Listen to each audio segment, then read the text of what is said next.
This channel does not promote any violent, harmful, or illegal activities. All content provided by this channel is meant for an educational purpose only.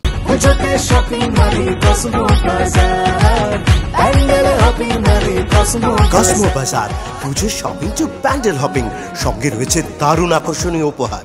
নজর রাখবো মালদার ভূতনির দিকে। মালদার ভূতনিতে বন্যার জমা জলে ফের প্রাণ গেল ছোট্ট এক শিশুর। এই এলাকায় জলে ডুবে এখনো পর্যন্ত 3 জনের মৃত্যু হয়েছে। উত্তর চণ্ডীপুর, পশ্চিম নারায়ণপুর, পরে এবার হিরানন্দপুরে বিছানা থেকে পড়ে জলে ডুবে মৃত্যু এক শিশু। পুলিশ সূত্রে খবর, মৃত শিশুটির নাম সুমিত মণ্ডল। হঠাৎ করে চৌকি থেকে পড়ে যায় ছোট্ট শিশুটি, ঘরে জলে ডুবেই মৃত্যু হয় তার। সুবতোষ রয়েছেন আমাদের প্রতিনিধি। সুবতোষ, পরিবারের সদস্যরা কি বলছেন তারা এই পুরো বিষয়টিতে?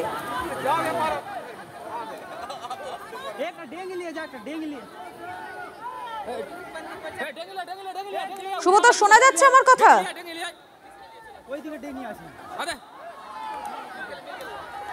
সুবতোষ, আমার কথা শোনা যাচ্ছে? হ্যাঁ, বলো। যারা পরিবারের সদস্যরা রয়েছেন তারা কি বলছেন? দেখো, পরিবারের সদস্যরা যেটা মানে বলার মতো অবস্থাতেই নেই, কারণ ঘরের মধ্যে জল এবং সেই জলের মধ্যেই তাদের বসবাস। সেখানেই তারা ঘুমিয়েছিল এবং সেই বাচ্চাটা 1 বছর কয়েক মাসের বয়স এবং সে ঘুমিয়েছিল। তারপর হঠাৎ করে ঘুমন্ত অবস্থাতেই সে খাট থেকে জলের মধ্যে পড়ে যায় এবং জলের মধ্যে পড়ে গিয়েই তার মৃত্যু হয়েছে। এবং সবচেয়ে বড় কথা যে গত 2 দিনের মধ্যে 3 জনের মৃত্যু হয়েছে। তার মধ্যে একজন ক্লাস 6-এর ছাত্রী, একজন প্যারামেডিক্যালের ছাত্র। তো ফলে পুরো এবং 3 জনেরই দেহ ময়নাতদন্তের জন্য পাঠানো হয়েছে। পুরো ভূতনি থানা জুড়ে এখন হাহাকার অবস্থা। বাঁধ 2 জায়গায় ভেঙে গিয়ে তীব্র হারে জল ঢুকে পড়েছে। মানে অসংখ্য পরিবার, লক্ষ লক্ষ মানুষ এখন জলবন্দী হয়ে পড়ছে ক্রমশ একের পর এক। অর্থাৎ বোঝাই যাচ্ছে এখনো পর্যন্ত লক্ষ লক্ষ মানুষ সেখানে জলবন্দী হয়ে পড়ে রয়েছেন এবং সেই ছবিটা আপনাদেরকে দেখাচ্ছি। একদিকে দেখুন কিভাবে পুরো এলাকা জলের তলায় চলে গিয়েছে, সেই ছবি দেখাচ্ছে। আর অপরদিকে সেই শিশুটিকে নিয়ে তার পরিবারের যারা সদস্যরা তারা রীতিমতো কান্নায় ভেঙে পড়েছেন। ধন্যবাদ তোমাকে সুবতোষ। এনডিআরএফ টিমকে কল করি, কিন্তু এনডিআরএফ টিম আসেনি। না আসার ফলে আমাদের গ্রামবাসীরাই জাল নিয়ে এবং নৌকা নিয়ে এবং সাঁতার কেটে কেটে খোঁজাখুঁজি চালু করার পরে আমরা প্রায় 1 ঘন্টা পরে তার মৃতদেহ পেয়েছি। বিকেলে বেরিয়েছিল বন্ধুদের সাথে দেখা করার জন্য, ভালো স্টুডেন্ট, এবং যখন বেরিয়েছে তখন হয়তো সেই রাস্তায় জলের ফ্লো কম ছিল এবং ফেরত যাওয়ার সময় তখন জলের কারেন্ট বেড়েছে রাস্তার উপর দিয়ে। ও ব্যাপারটা অনুভব করতে পারেনি, একদম সাঁতার জানে না। আর সাইকেলে যাচ্ছিল, সাইকেলটা যে কোনো রকমভাবেই হোক স্লিপ করেছে এবং সেই জলের কারেন্টে গর্তে পড়েছে। জলে পড়ে যাওয়ার 2 মিনিটের মধ্যেই আর ফিরে পাওয়া খুব মুশকিল হয়ে যায়। সেক্ষেত্রে একটা বিরাট বড় লস বললেই চলে। গঙ্গা যেহেতু ভেঙে গেছে ওই পাড়টা, তো সেক্ষেত্রে জলটা বাড়ছে। যেনারা অভিযোগ করছেন, অভিযোগ ওনারা করবেন, কিন্তু একটা জিনিস মনে রাখতে হবে যে বিপর্যয় টিমকে একটা ফোন করা মাত্রে উপস্থিত হতো। ওপারে তো রয়েছে বেশ কয়েকটা স্পিড বোর্ড রয়েছে, বিপর্যয় মোকাবিলা সিভিল ডিফেন্স রয়েছে, এনডিআরএফ রয়েছে, কিন্তু তাদেরকে ফোন করে এখানে স্পটে পৌঁছাতে তো কমসে কম 5 মিনিট 10 মিনিট সময় লাগবে।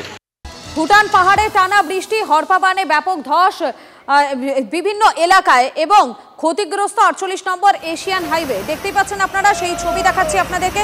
ভুটান পাহাড়ে একটানা বৃষ্টি, যার জেরে হরপাবানে ব্যাপক ধস পুরো এলাকা জুড়ে। দেখতেই পাচ্ছেন আপনারা কি পরিস্থিতি সেখানে তৈরি হয়েছে।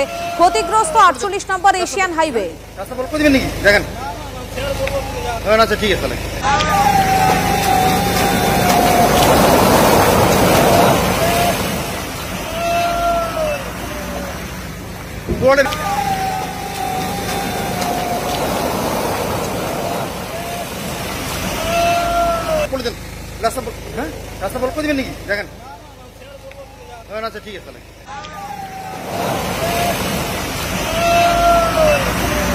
ভুটান পাহাড়ে একটানা বৃষ্টি, হরপাবানে ব্যাপক ধস বিভিন্ন এলাকায়। কার্যত বিপর্যস্ত হয়ে পড়েছে পুরো এলাকাটি। ক্ষতিগ্রস্ত 48 নম্বর এশিয়ান হাইওয়ে। আমাদের প্রতিনিধি সুজিত রায় রয়েছেন আমাদের সঙ্গে। সুজিত, এই মুহূর্তে সেখানকার কি পরিস্থিতি? ভুটান পাহাড়ে অবিশ্রান্ত বর্ষণের ফলে কিন্তু কেরগেন্না নদীর হরপা বান হয়েছে।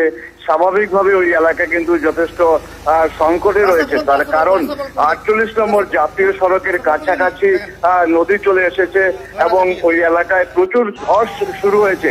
স্বাভাবিকভাবে ওই এলাকায় সাধারণ বাসিন্দাদের মধ্যে একটা আতঙ্ক শুরু হয়েছে। ভুটান পাহাড়ে গতকাল রাত থেকেই প্রচন্ড বৃষ্টিপাত শুরু হয়, হরপা বান এবং নদীর জল বেড়ে যাওয়ায় স্বাভাবিকভাবে এই বিপত্তি সৃষ্টি হয়েছে। ধন্যবাদ সুজয়। দেখেন আচ্ছা ঠিক আছে।